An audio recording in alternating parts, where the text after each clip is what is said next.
তো যারা মাসুদ কামাল আবারও একটু ব্রাহ্মণ পীরের প্রসঙ্গে আসতে চাই যে এই পীর এবং তার মুরিদরা সাম্প্রতিক সময়ে যেটা সবচেয়ে বেশি মানে আমাদেরকে দৃষ্টি কেড়েছে যে কাজটি তারা করেছে বা বিতর্কটি বাজারে ছেড়েছে সেটা হচ্ছে যে বিএনপি নেতা সালাউদ্দিন আহমেদ নাকি রয়ের এজেন্ট।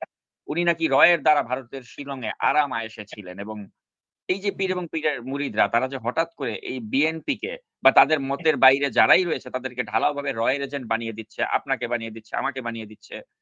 এই র ট্যাগ মারাটা মানে এই বিষয়টা আপনি কিভাবে দেখছেন? শুনেন, যখন যুক্তি না থাকে তখন এগুলি বলে। দেখেন, আমি ওনার সম্পর্কে আসলে বলতে চাই না, আমার আসলে রুচিতে বাধে। কারণ ওনার সম্পর্কে আমি কি বলবো বলেন? ওনার তো কথা আসলে কোনো ভদ্রলোক তো ওনার কথা শুনতে পায় না। ওনার যে সমস্ত কথাবার্তা বলেন, শুনলে পরে মুসলমানের ওযু নষ্ট হয়ে যাবে। উনার এমন অশ্লীল কথাবার্তা উনি বলেন। তো উনার সম্বন্ধে বলাটা আমার আসলে আমার আসলে রুচিতে বাধে। আমি কিন্তু একটা কথা বলি, সিম্পল একটা কথা বলি, বোঝার চেষ্টা করেন। সেই জিনিসটা হলো কি, আমরা কিন্তু এর মধ্যে দেখেছি যে ২০১৮ সালের দিকে উনি এই দেশ ছেড়ে চলে গেছিলেন এবং ওইটার ভিডিও দেখেছি। নুরুল ইসলাম ছোটন এবং মুজিবুর রহমান মঞ্জু ওনাকে সীমান্ত পথে এগিয়ে দিলেন। উনি ইন্ডিয়া চলে গেলেন। ইন্ডিয়ায় কি উনি বৈধভাবে গিয়েছেন? যা দেখলাম, বৈধভাবে যান নাই। উনি তো সীমান্ত দিয়ে ঢুকে গেলেন, ঠিক কিনা? বললো যে রাস্তা খালি, চলে যান, আপনি চলে গেলেন। ওইখান থেকে উনি কোথায় গেলেন? ব্যাংকক গেলেন। ব্যাংকক থেকে কোথায় গেলেন? ফ্রান্সে গেলেন। ঠিক তো। এখন ইন্ডিয়া থেকে ব্যাংকক গেলেন কিভাবে? ওনার পাসপোর্টে অ্যারাইভাল সিলটা কে মানলো? ইন্ডিয়ান গভর্নমেন্টের কে মানলো বলেন? অ্যারাইভাল সিলটা তো মারতে হবে, সিলটা কে মানলো? তাহলে ইন্ডিয়ান গভর্নমেন্টের কেউ না কেউ মারছে, এবং সেটা ইন্ডিয়ান গভর্নমেন্টের একদম হাই অফিসিয়াল যদি আপনার হাতে না থাকে তাহলে কি এটা মারা সম্ভব হবে? হবে না, কারণ ওটা তো বেআইনি কাজ করতেছেন উনি।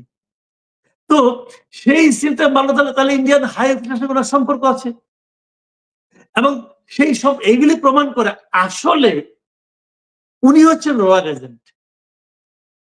উনি, আমি এটা আগেও বলেছি, আগেও বহুবার বলেছি যে উনি যখন ৩২ নম্বর ভাঙার কাজটা করলেন তখনই আমি বলেছি যে এটা করার মাধ্যমে উনি আসলে হাসিনাকে বাংলাদেশে ফেরত আনার ক্ষেত্রে, ফেরত দেওয়ার ক্ষেত্রে ইন্ডিয়ার হাতে একটা যুক্তি তুলে দিলেন। ইন্ডিয়া তাকে আর ফেরত দিবে না, এই কারণ থেকে। এই হলো মূল কারণটা। এবং উনি যা যা করেন এই সবই আসলে রয়ের পক্ষ হয়ে করেন বলে আমার ধারণা। আমি উদাহরণ দিয়ে বলি, ওনার প্রত্যেকটা কাজ বাংলাদেশের স্থিতিশীলতা নষ্টের জন্য। উনি সব সময় দেশের মানুষকে খেপিয়ে দিতে চান। উনি কিন্তু মেধাবী লোক, আমি ওনার মেধার খুব প্রশংসা করি। ওনার পড়াশোনা অনেক, আমার তাও কোনো সন্দেহ নাই। উনি কথা যুক্তি দিয়ে দিয়ে কথা বলেন, ভালো। কিন্তু অনেকগুলো যুক্তির মধ্যে দিয়ে একটা মিস ইনফরমেশন ঢুকাই দেন এবং ওটাকে এমন ভাবে টুইস্ট করেন যে টুইস্ট করার কারণে মানুষ অনেক সময় একটা তথ্য দিলে আপনি তো সঙ্গে সঙ্গে প্রমাণ করতে পারবেন না, চেক করতে পারবেন না। উনি কিন্তু এভাবে মানুষকে একটা দিকে ধাবিত করান এবং প্রত্যেকটা কাজে ওনার লক্ষ্য হলো বাংলাদেশে একটা অস্থিরতা তৈরি করা। বাংলাদেশ অস্থির হয়ে গেলে, বাংলাদেশে অস্থিরতা থাকলে লাভটা বলেন, লাভ ইন্ডিয়া।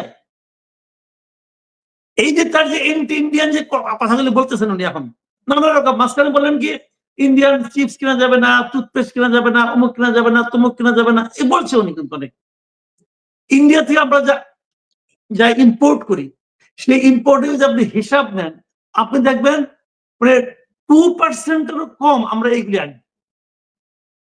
সবচেয়ে বেশি ইম্পোর্ট করে কি কমোডিটি না, কিন্তু সবচেয়ে বেশি ইম্পোর্ট করে বিভিন্ন মেশিনারি, গার্মেন্টের মানে গার্মেন্টস ফ্যাক্টরির তুলা, সুতা, রং, এগুলি ইম্পোর্ট করি। ওগুলি নিয়ে ওনার কোনো আপত্তি নাই। ওনার আপত্তি হলো টুথপেস্ট নেওয়া, ওনার আপত্তি হলো পেঁয়াজ নেওয়া। কেন? এগুলি আওয়াজ বেশি হয়। কাজেই উনার কাজের কারণে, কিন্তু উনার বক্তব্যের কারণে, উনার কর্মকাণ্ডের কারণে ভারতের অর্থনৈতিকভাবে কোনো ক্ষতি হয় না। বাংলাদেশের মানুষকে উনি সবসময় উত্তেজিত করে রাখেন যেন তারা নাকি সবসময় এন্টি ভারত, এন্টি ইন্ডিয়ান কথাবার্তা বলে। এটার মাধ্যমে এখানে একটা অস্থিরতা উনি তৈরি করতে চান। এবং উনি যে মানে মানে সবচেয়ে বড় কথা হলো, জানেন কি বলবো, এগুলো আসলে অত বেশি মানে বলাও যায় না, বলাও অরুচিকর। তো যাক, ওনার কথা আমি মনে করি যত কম বলা যায় ততই ভালো। এদেশের মানুষ অলরেডি বুঝতে শুরু করেছে ওনার ব্যাপারটা নিয়ে, উনি তো এর মধ্যে দেখলাম আমাকে একটা কি বলে উকিল নোটিশে পাঠাইছিল আমার বিরুদ্ধে, আমি নাকি ওনার মানহানি করছি। উকিল নোটিশে পাঠাইছিল তো কি হয়েছে? আমি এগুলো পাত্তা দেই নাকি রে ভাই। উনি আছে ওনার মতো ওই ভয় দেখায় মনে করছে আমি তারপরে মানে নতজানু হয়ে ওনার কাছে মাপ চাবো। মাপ চাওয়ার কি আছে?